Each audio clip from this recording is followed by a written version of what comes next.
Good evening, everyone. Good evening. Welcome. My name is Josh Owen. I'm the Vignelli Distinguished Professor of Design and the Director of the Vignelli Center for Design Studies. Tonight marks the second event of our Fall 24 Vignelli Design Conversations series presented by Design Milk and RIT's Magic Center and made possible in part by the generosity of RIT alumnus Chris Bailey and Bailey Brand Consulting. I'd like to begin by offering my thanks to RIT's Magic Center and their team of faculty, staff, and students, as well as our interpreters for this evening, Hannah Hochman-Steimling and Carlton Manganon for their work. I would also like to recognize the contribution of graphic design student Hannah Nedikaden for her beautiful branding for tonight's lecture, as well as for this year's series overall. Rochester Institute of Technology's Vignelli Center for Design Studies is an international hub for education, research, collaboration, and advocacy, which expands the scope of the programs in the College of Art and Design School of Design. The facility houses the archive of renowned designers Lella and Massimo Vignelli, whose works are icons of international design. The center and archives sit within RIT's College of Art and Design, which was built on the traditional territory of the Onondaga, or people of the Great Hill. In English, they are known as the Seneca people, the keepers of the Western Door. They are one of the 6 sovereign nations that make up the Haudenosaunee Confederacy. We honor the land on which RIT was built and recognize the unique relationship of the indigenous stewards have with this land. That relationship is the core of their traditions, cultures, and histories. We recognize the history of genocide, colonization, and assimilation of indigenous people that took place on this land. Mindful of these histories, we work towards understanding, acknowledging, and reconciling. As stewards of history and content, we must acknowledge and seek to learn from our context, bad and good, ugly and beautiful. This applies to the Vignelli Center as with any archive. The Vignellis taught us that design is a systematic and scalable framework for solving problems large and small.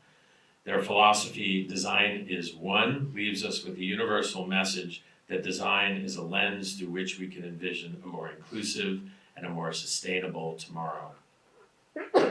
Our esteemed guest tonight has been involved with the Vignelli Center since before its inception.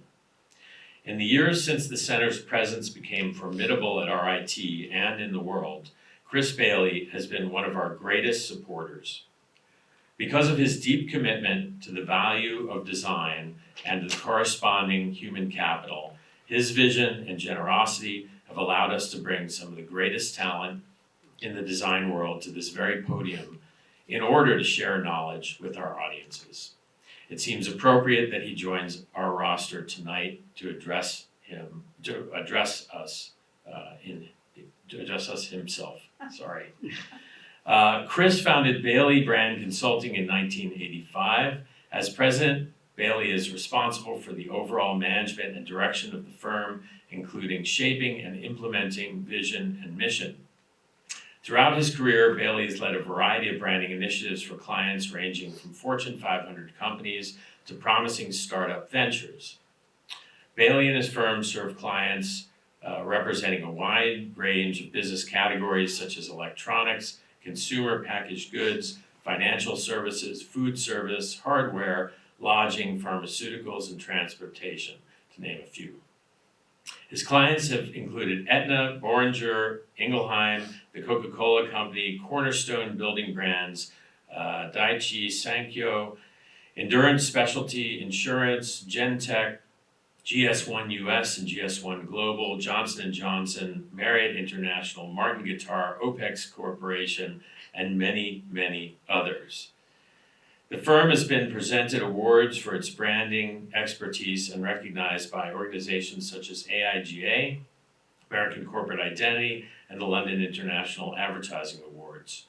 A recognized branding expert, Bailey has authored articles that have appeared in periodicals including World Trademark Review and the Journal of Brand Strategy. He has contributed to books on food and pharmaceutical marketing, and he has spoken on branding, environmental branding, and brand package design. Chris is a member of the ANSB Board of Directors, a volunteer nonprofit organization that helps new and experienced businesses grow and thrive. Bailey is an RIT graduate and a Distinguished Alumni Award recipient. Over the years, Chris has been a friend to the Vignelli Center's first director, and I did not expect for that friendship to span another generation of leadership, but I feel fortunate and grateful that this has been the case. Please join me in offering a warm Vignelli Center welcome to Chris Bailey. Get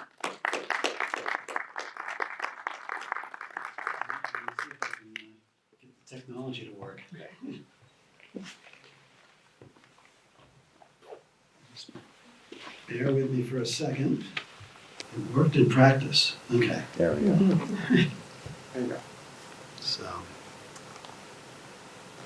well, first of all, thank you very much. It's great to be back here in Rochester, and the weather you've got here today is unlike anything I ever experienced when I was a student. It was typically by now snowing, and if not, it was very gray. It wasn't great, but it's great to be back here. I'm going to share a little bit about the journey I've been on since leaving RIT. I've got a few things I think I'm going to share that I value. I'll tell you about things that excite me and get me up in the morning. And I'll also tell you some things that keep me up at night. Along the way, I found a lot of good things that work for me. I can tell you a few things that are important. I've broken this thing up into 4 chapters. But before I dive into it, I'm going to give you a video of this about our firm, and it'll give you a little bit of context about the work we do now.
So if anybody was paying attention, that is a double-decker bus that's inside our office.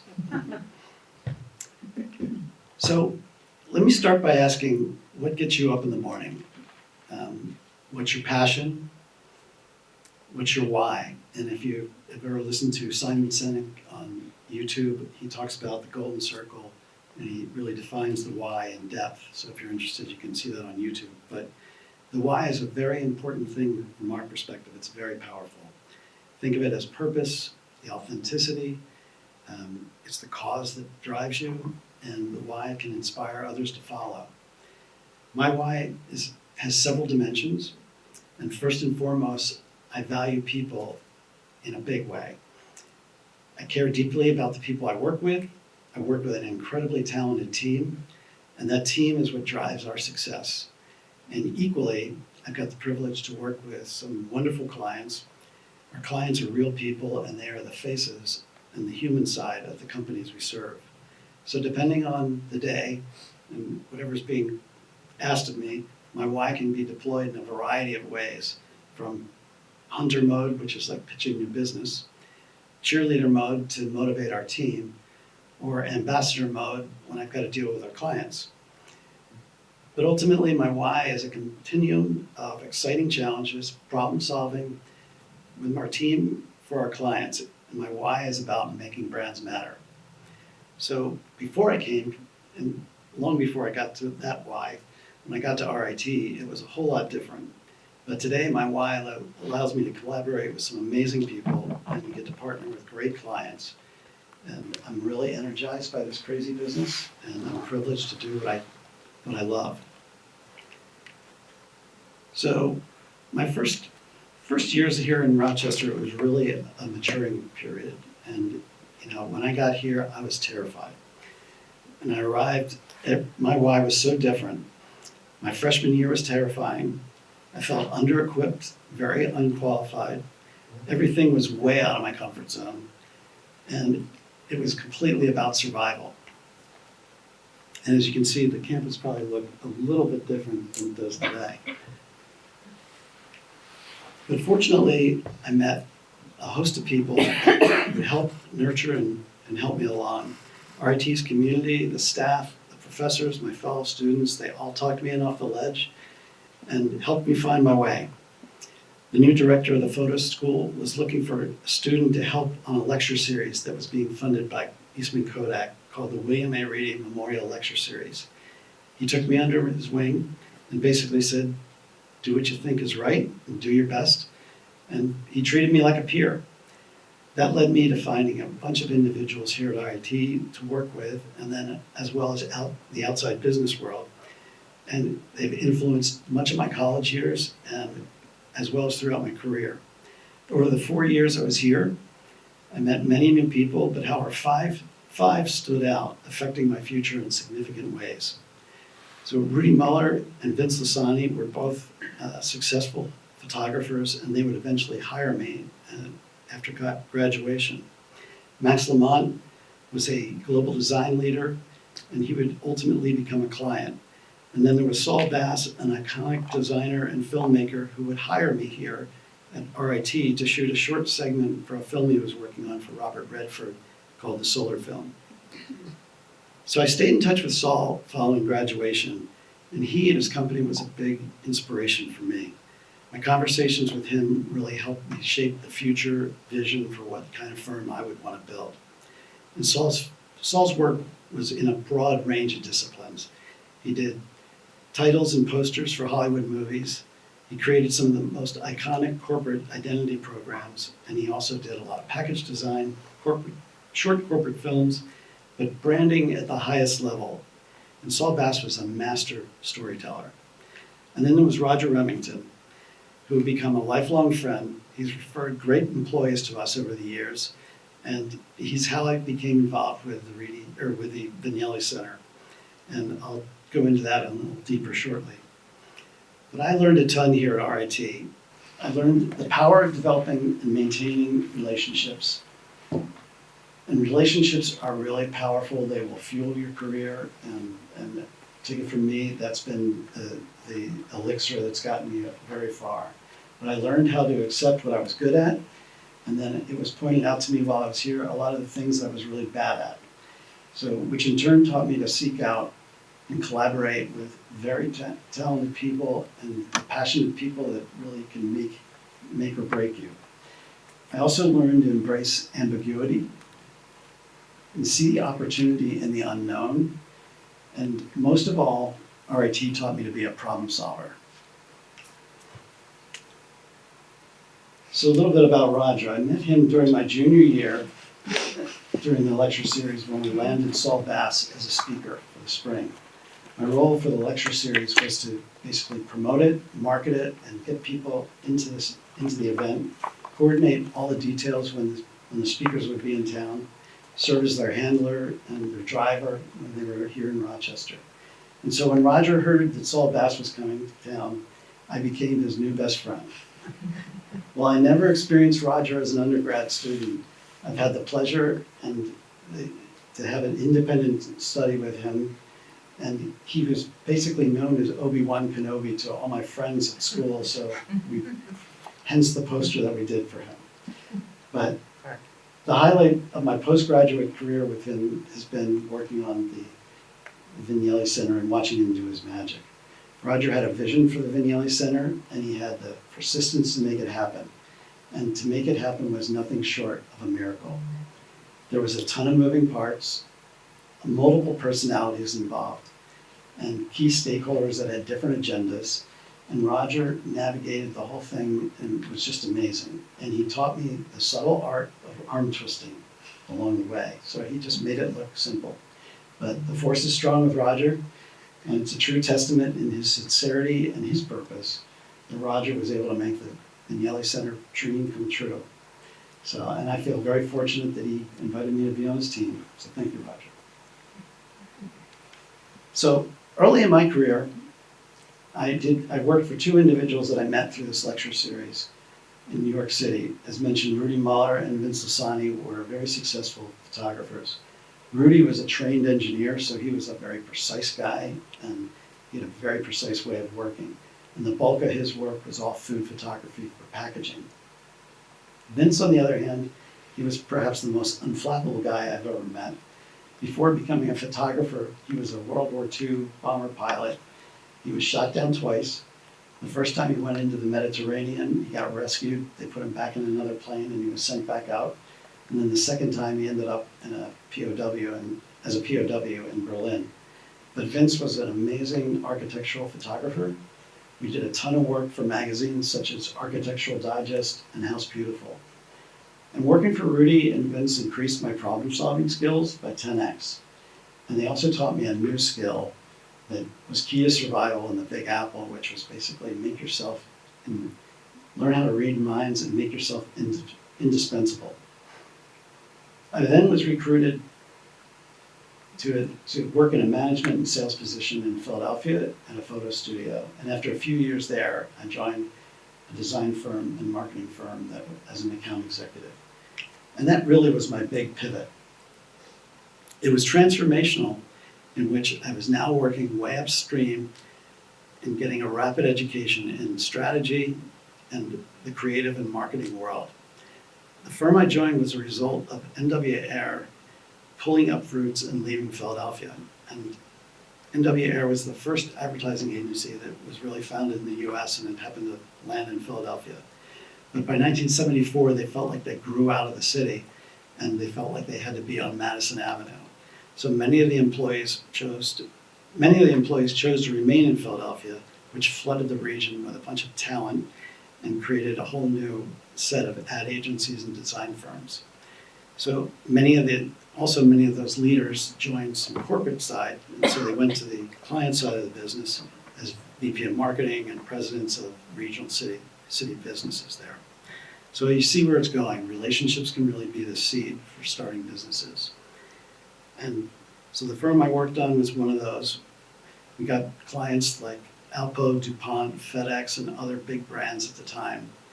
And the principal where I joined, he had clients through relationships that he had made at Yale grad school as well as at NW Ayer. So I actually developed a very strong relationship with a client that I brought into the firm, and they happen to be here in Rochester, so all things do lead to Rochester still. But that client loved me, but not my employer. And it was very unlikely that they were going to remain with that firm.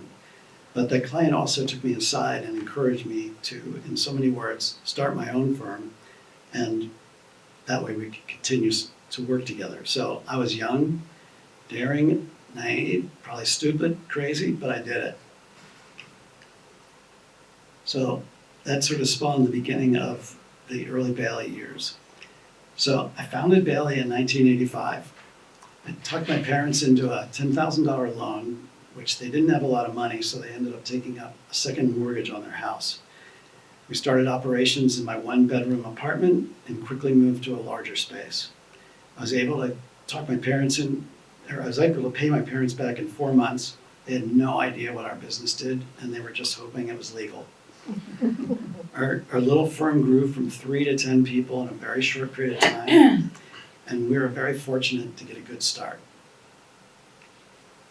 And to give you a little bit of context, just what it was like then, when we started, digital was not even a word in design and marketing.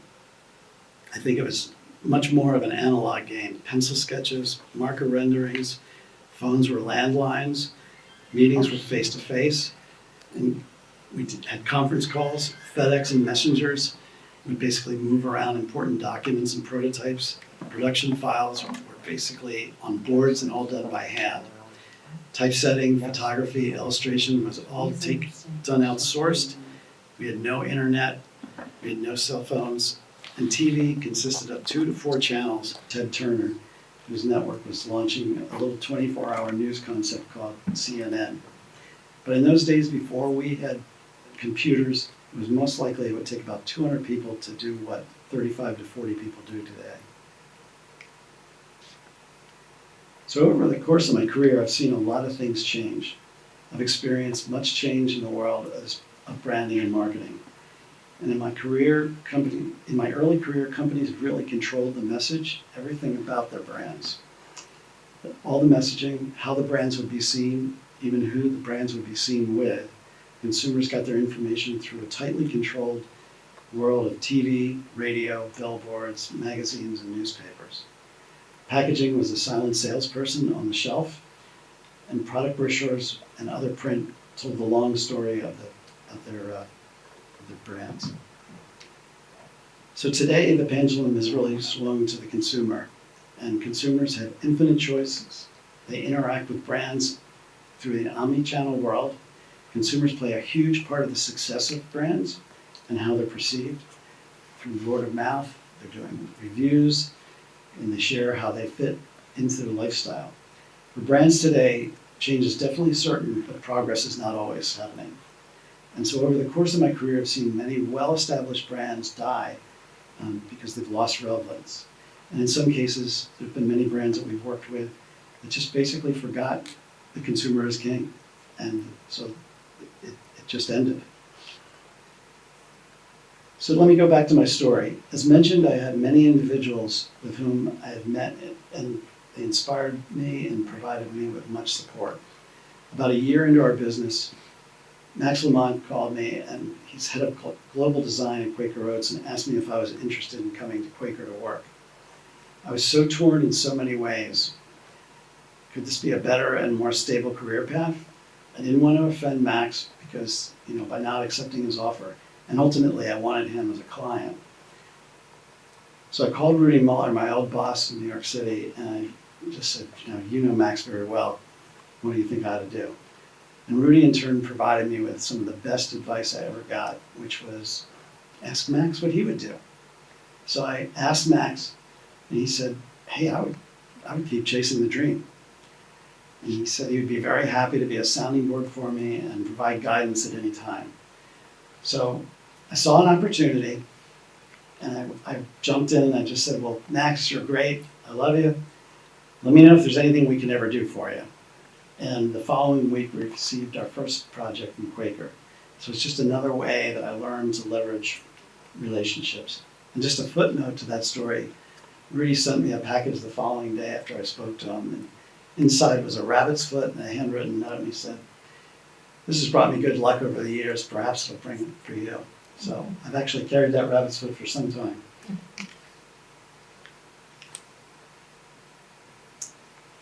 So before we go into chapter 3, I want to make sure you don't get the impression that my entire career has been all peaches and cream. We've hit a lot of potholes, and we've had some very tough times. We've had clients fire us.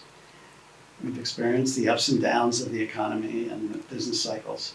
And startup companies like mine, the banks don't like to extend credit to. So there were a couple occasions in our early years that I had to make payroll with a credit card. So, but nevertheless, I'm an eternal optimist, and I always find something positive and a good way to stay motivated. I have a great friend who's an industrial designer, Bob Brady, and he and I talk regularly, and we kind of joke back and forth. It's like, how are you doing? And he's like, well, we're gonna fake it until we make it, right? And so it's really kind of the way we do it. But anyway, so let's go on to the go-go years.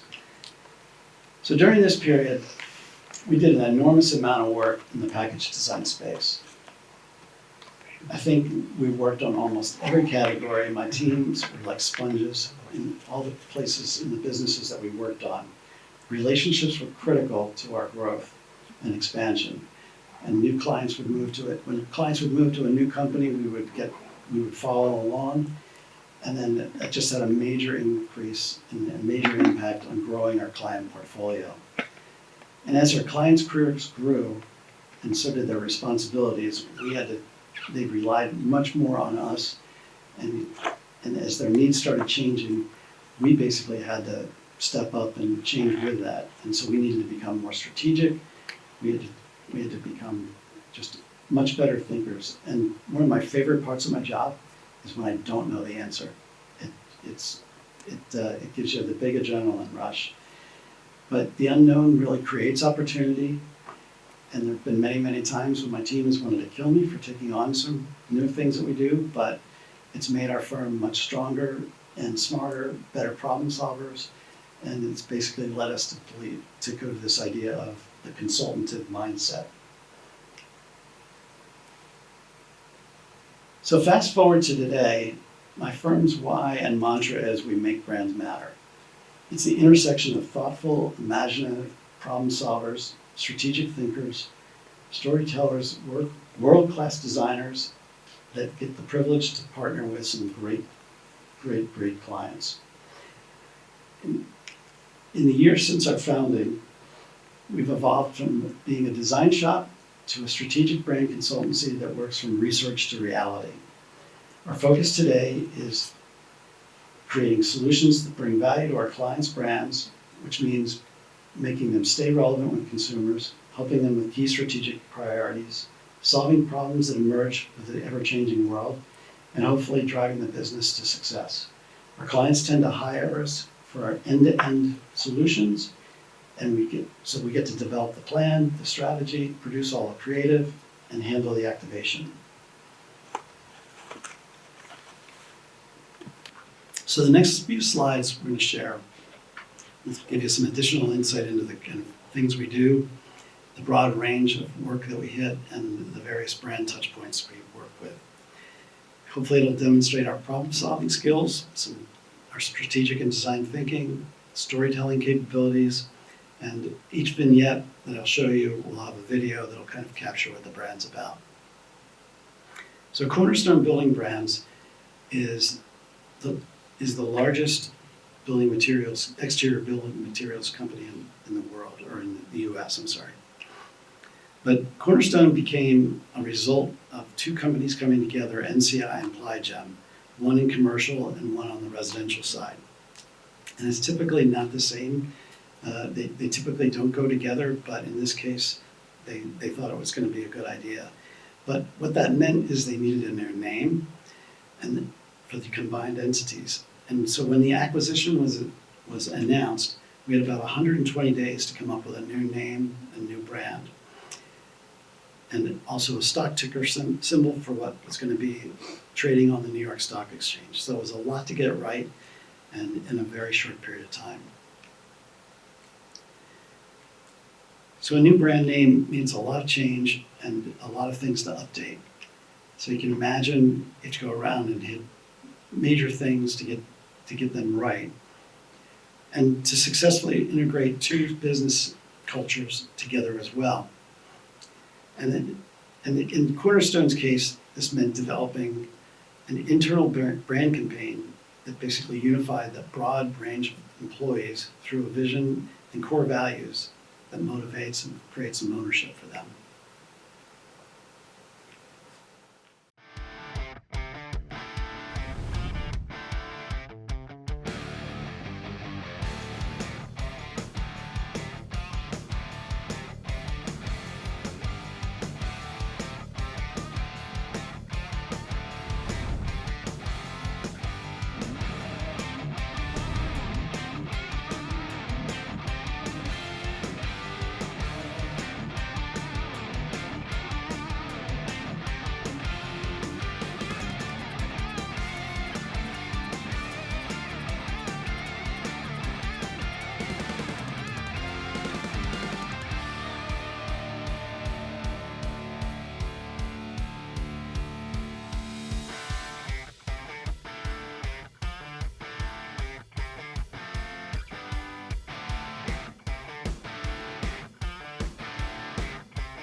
So next up is Vectrix, and Vectrix was the first commercially produced 100% electric vehicle.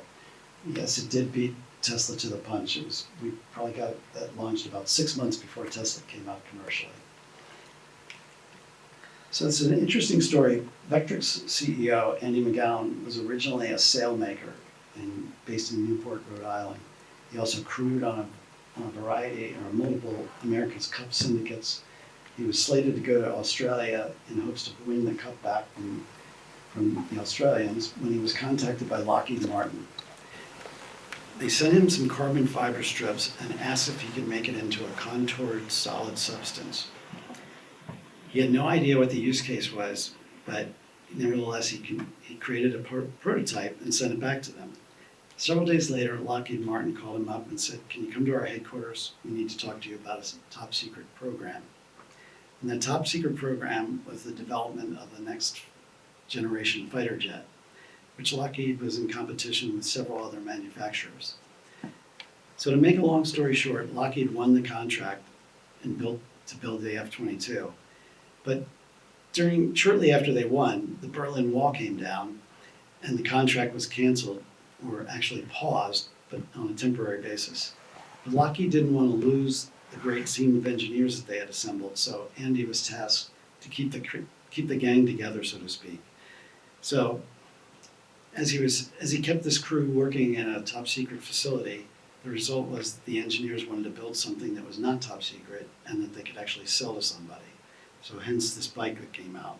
But Lockheed wanted nothing to do with a two-wheeled zero-emission vehicle, so Andy ended up with a prototype and some plans to go away with. So our job was to create this brand, make this brand come to life, bring out the personality of it, bring out the rich spirit that it had in this exciting concept. So it was a really wildly interesting business to work on. We started out from scratch. We had to create the brand, we had to create the website, all the advertising, product brochure, a flagship store, all the dealer materials, and so forth. And we also staffed and managed what we called a Butts on Seat tour, which was a grassroots national tour to go around and demonstrate the bike because people just didn't get an all-electric vehicle.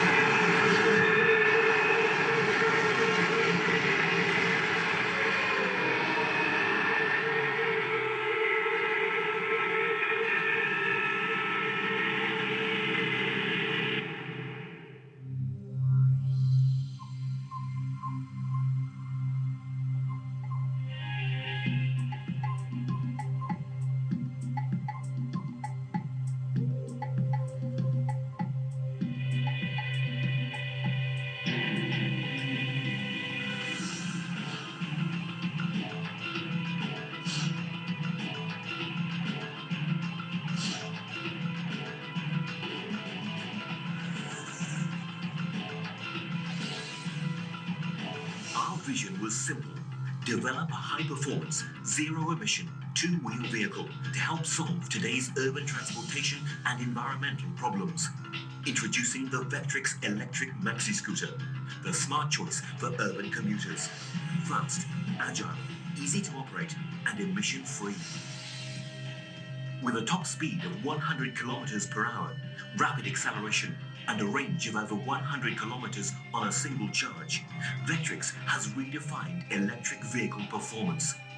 With a clear market opportunity and our innovative technology, we will change the landscape of personal transportation. The future lies ahead. Vectrix, the future in motion.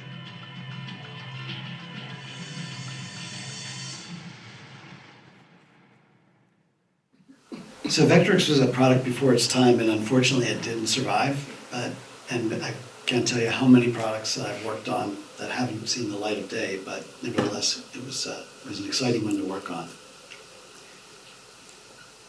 So we've worked on the Suncast business for over 10 years, and our job has been to transform a functional, very unknown product into a lifestyle brand. So in order to create a transformation and make that happen, we've had to get inside consumers' minds and really understand what their wants and needs are. And each of the stages, envision, accomplish, and enjoy, are phases that represent a consumer's experience and path to purchase for Suncast.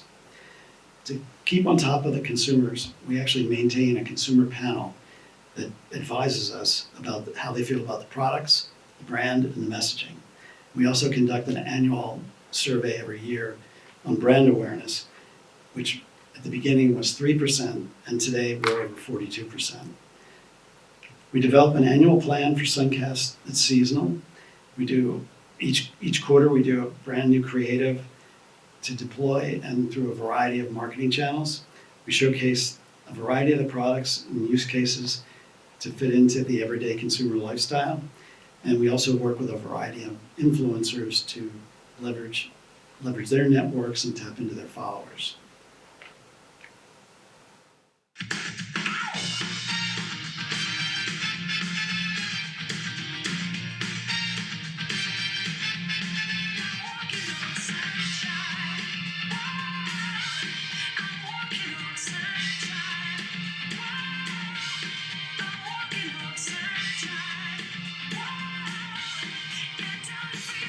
Open new possibilities for your space with outdoor storage and entertainment essentials from Suncast.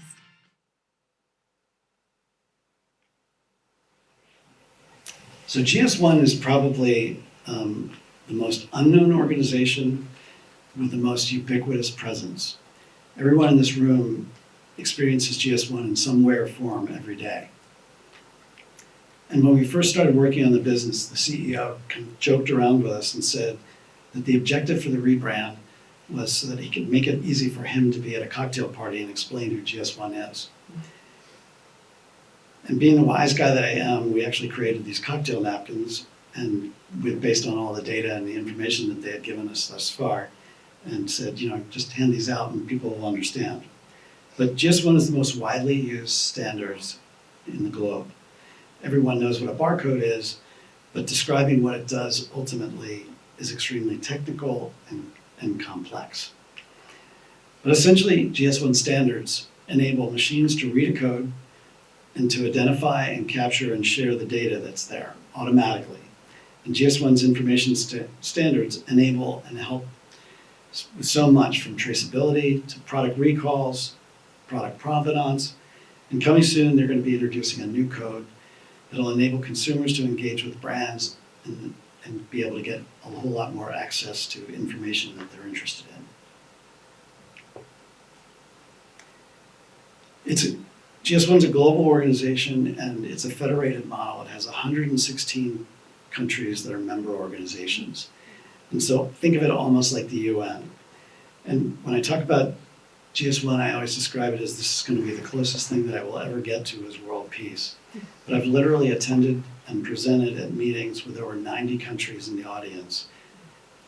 GS1's, in all of its member organizations, really help to power the global supply chain.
At the heart of business beats the steady pulse of GS1 standards. 5 billion times a day, a simple scan creates a difference, transforming the way we work, transforming the way we live.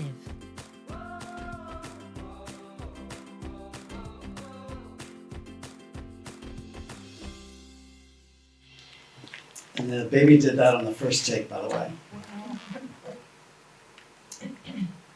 So this is my team, and these are the most valuable parts of our business. They're some of the smartest and most talented people I know, and I'm extremely fortunate to be working with them. So we've had a great ride. I've been very lucky. We've had lots of success, and I think it's very important to give back to your community. So my team and I have been supporting the Northern Children's Services for 15 years. Northern has an after-school program for kids from rough neighborhoods and another program for unwed teenage girls between 14 and 18 with children. So each year the highlight of our support is a shopping spree that we sponsor. We have 10 kids from the after-school program and 10 young mothers. We give each kid a $250 gift certificate or gift card, and then we have them to our office for a pizza party, and our goal is to get these kids to understand that there are people that care about them, and we basically try to show them what we do and something to aspire to. But I think it's great for our team, and I think it's great for them. So this kind of wall represents all the clients and some of the businesses, all businesses that we've worked with over the years. And it's also sort of a relationship map. I pinch myself every day how lucky I am to work in a firm that I founded, travel the globe, and do something I love.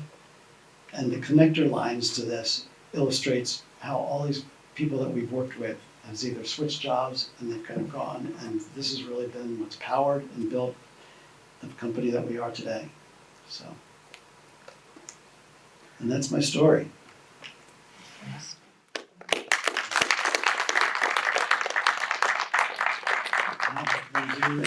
Yeah, we'll just do questions.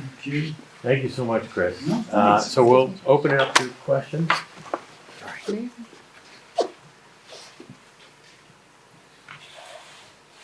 one in the back there. I guess kind of more a general question, but knowing what you know now and all the experience you went through, what's one piece of advice that you would give to like your younger self when you were originally starting off your firm? So, what would be the advice I would give to my younger self? Yeah. Wow, that's a great question. I mean, if you haven't gotten the message that I get, that I think relationships are like the critical part and the critical ingredient. I mean, that to me, I probably would have been even smarter about that. I mean, it took us a while to kind of really formally understand that. I think when you're younger, you kind of tend to think, you know, I'm doing this on my own, and people are hiring me because they think, you know, and they're hiring us because they think we're talented. It's, you know, you really find out how much connections matter. And, you know, I mean, I would say that nourish the connections that you have, and, you know, look around the room here and stay in touch with everybody, because you never know when you'll be able to utilize either each other's services, or some of you are going to work on the corporate side, some are going to work on the service side. So it's get to know everybody and don't burn any bridges.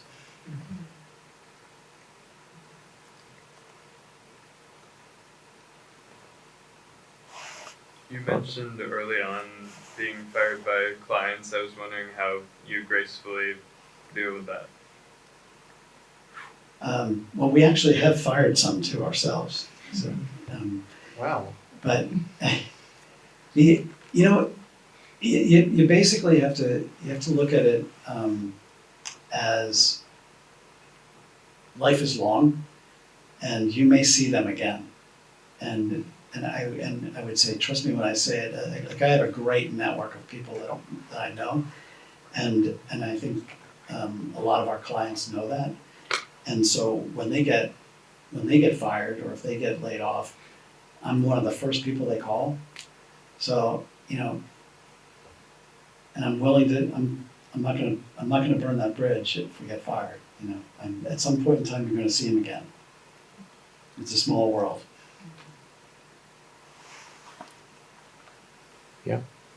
What do you do, or what advice do you give to your staff when they're like working on a project and they're stuck without a solution, or the client's making it harder to find the solution?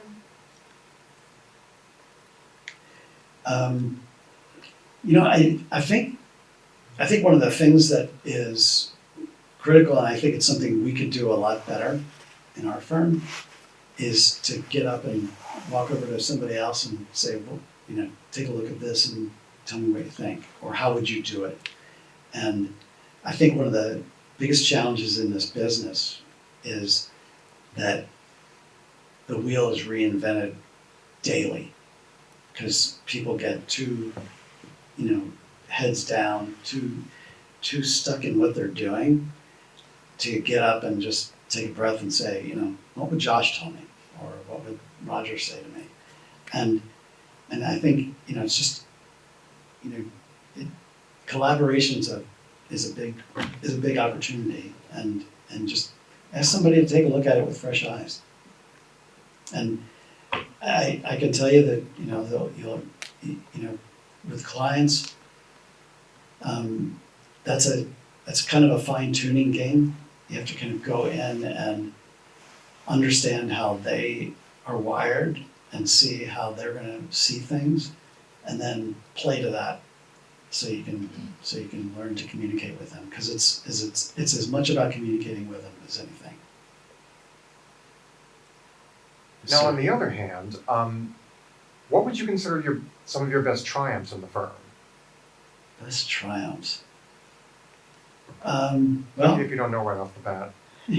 actually, remaining in business was a big one. So, you know, I think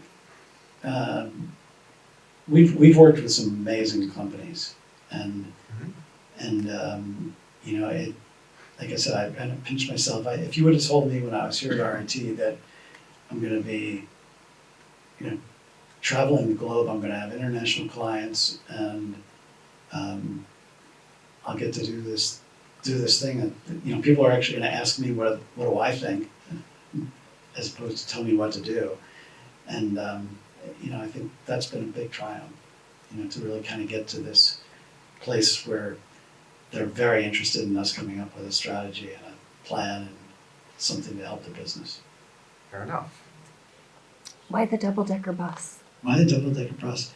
You know, we moved into a building, so we had a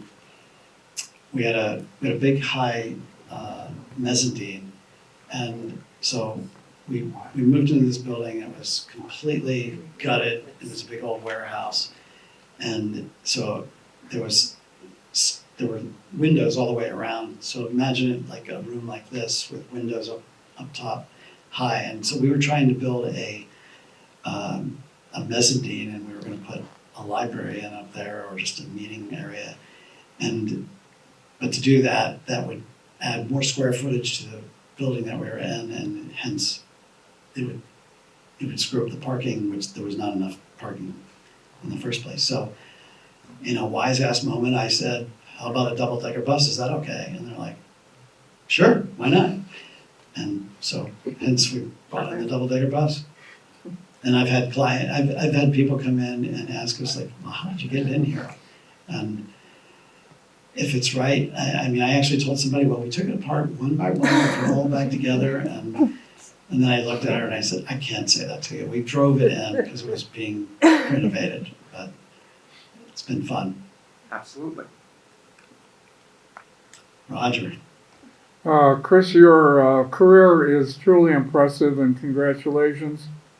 My question has to do with your own views on the relationship between business and design. I think design has the potential to add so much value to a business, and I think businesses the ones that are enlightened get it, and I think you see that, and it, you know, I think that they really, they go hand in hand. It's a very, very necessary relationship. And I think design can certainly make a business a lot better. And poorly executed, it can make it a lot worse.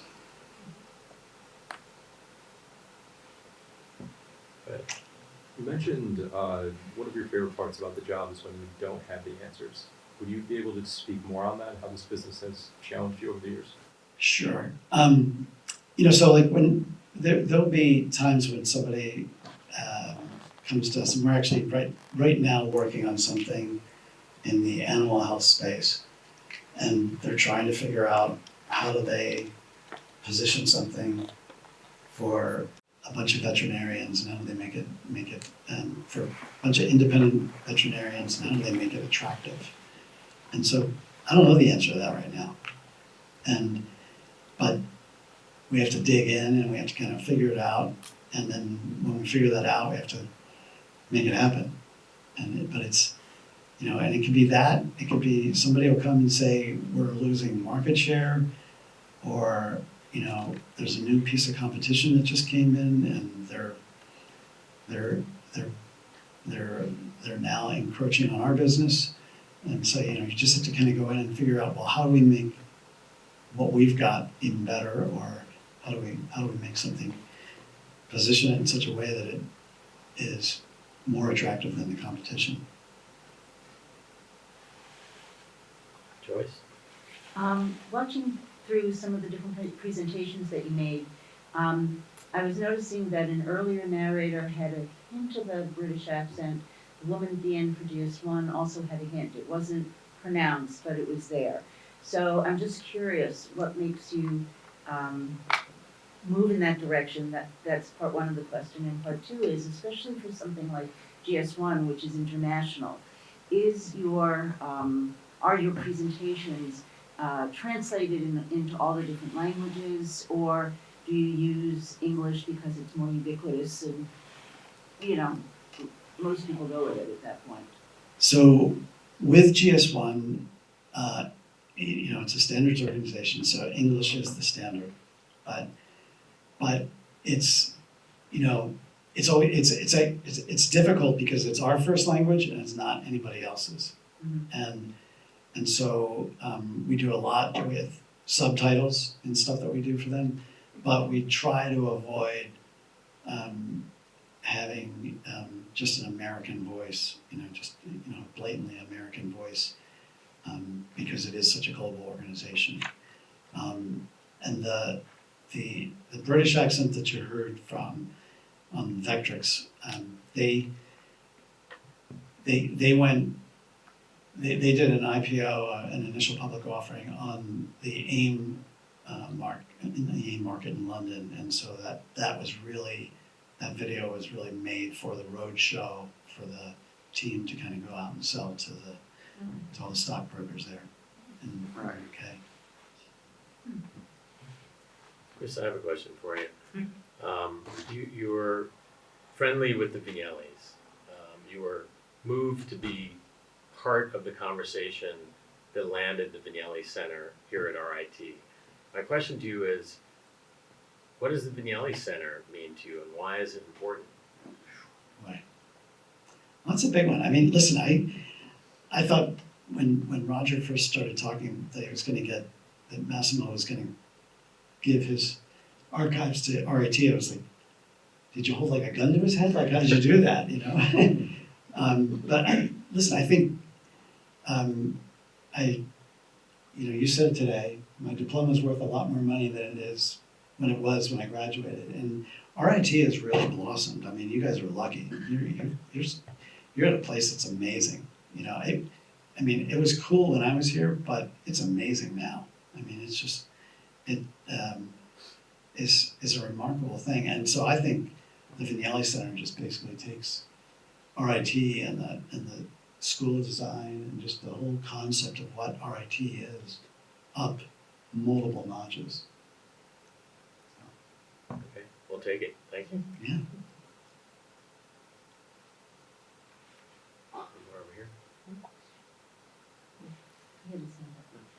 Are there aspects of a brand or of a strategy that you often see overlooked or not considered that you'll present to the clients?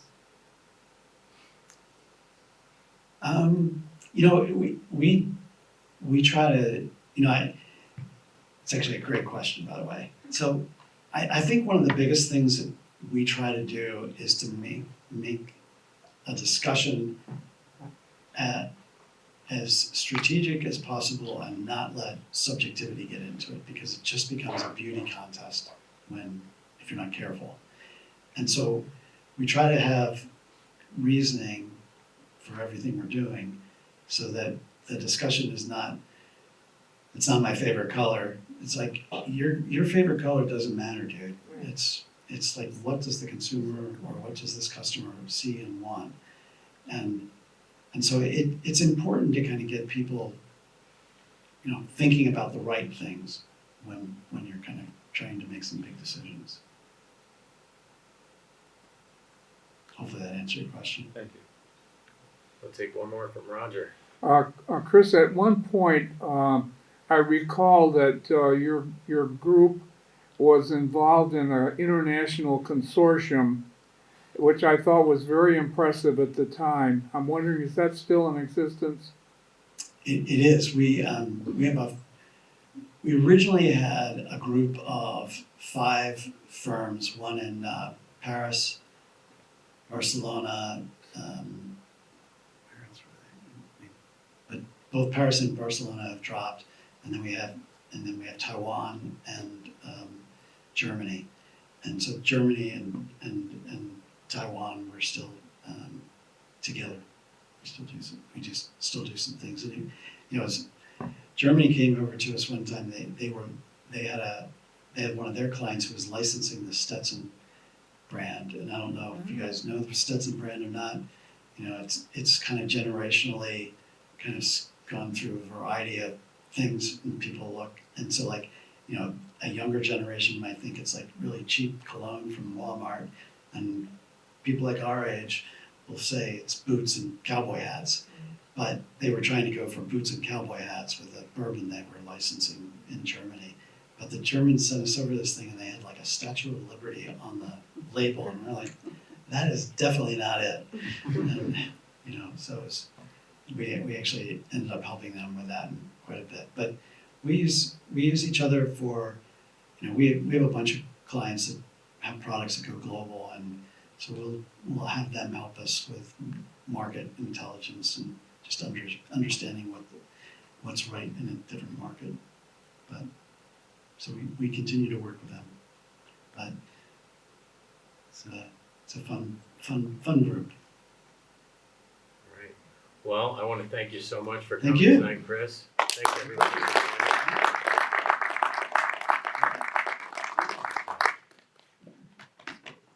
Thanks everyone for coming, and look out for our next lecture in a few short weeks with antenna design on November 11th.